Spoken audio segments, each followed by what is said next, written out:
Hey, 2022, am I right? Real quick, I want to thank everybody and say that I think I want to nominate this award to my Reformed Orthodox YouTuber Quadcopter. and thank you, everybody. This is the obligatory video I have to make. Definitely not because everyone else is doing it. This year was pretty good for video games, but I'm never up to date on like anything, so this list is gonna be what I did play this year, and everyone knows my word is law. Honorary mentions: Celeste, Strawberry, The Final Station, it's an alright Ohio simulator. Dying Light 2 is a video game. Holly Bridge. Tana Zero, this scene turned me into a little bitch. Can't wait for the DLC. Pray, more like I'm praying for you to not play this. Ghost of Tsushima, disappointing family, not in real life simulator. Risk of Rain 2, what is going on? Vampire Survivors is the video game version of Crack, so it's alright I guess. Deathloop. Man of Medan and The Quarry, these are only fun when you get a hostage to play them with. God of War, I wanted to give this a spot on the list, but you know what fucking God of War is. Finally, Elden Ring. Now before you shoot me, this is an honorary mention because I haven't beaten the game yet, and honestly, I don't know when I will. This game is kicking the shit out of me, but I did get to feel the touch of a woman. Spec Ops The Line, as a game, sucks. It's the most mediocre, mundane third-person shooter that if you haven't actually played, you've still played it, you know? So why in the world would I recommend this to you? Because the story is so good. Normally I wouldn't recommend a game just for the story, but I'm making an exception here because it is such a stark difference. I don't even want to tell you anything about it. The plot, the voice acting, hell, even the damn collectibles combine to give you this trip through hell. And it's damning and dark and brutal. It genuinely makes you question yourself.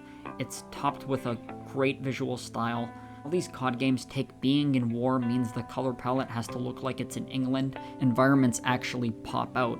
Unfortunately, this 10-year-old game that's like 6 hours long is way too overpriced, so buy it on sale. Hotline Miami. Once I finally got over a certain addiction, I picked up this game and got a new addiction. But can you blame me? Everything in Hotline Miami keeps egging you on just to do more. The cartoony blood sprays everywhere, the movement, the instant respawn, the instant one-hit kill. Shit, man. The music is like half the damn game. First level opens with Voyager, got that. If you're not sold, you can play as Garfield. I bet you're convinced now. Oh, I don't remember this comic. No, Garfield.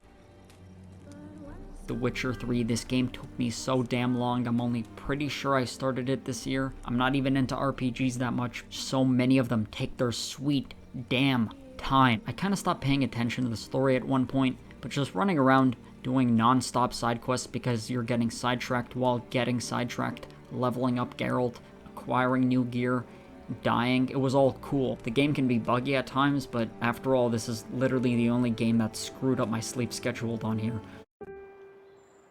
Man, fuck this game. Alright, fine, I'll talk about it. So my video on this was kind of dog shit, so let me make up for a few things. Omori is an emotionally investing story. I don't mind the gameplay being simple. I hate turn-based stuff, so it was perfect for me. It had the right amount of mechanics that aren't hard to grasp, and perfecting them in your playstyle is satisfying.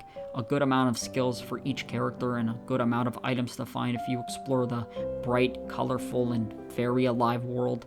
The music, the colors, the hand-drawn cutscenes, the characters take you in on a genuine roller coaster.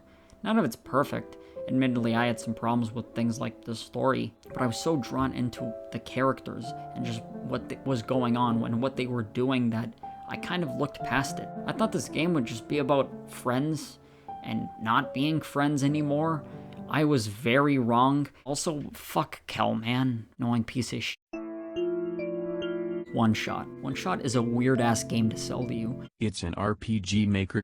It is originally a short, free-for-download RPG Maker game that boasted that you can only play the game once. Of course, if you're a bastard or don't care about artistic integrity, you can bypass that, or you can just buy the full Steam version. The paid Steam version lets you replay as much as you want, but it still does its best to capture that feeling of permanence.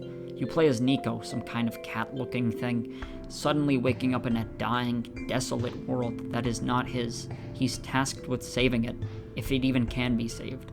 The melancholy atmosphere mixed with a slight sense of dread as you slowly solve simple yet satisfying puzzles. I recommend everyone, and I do mean everyone, at least plays the free version once.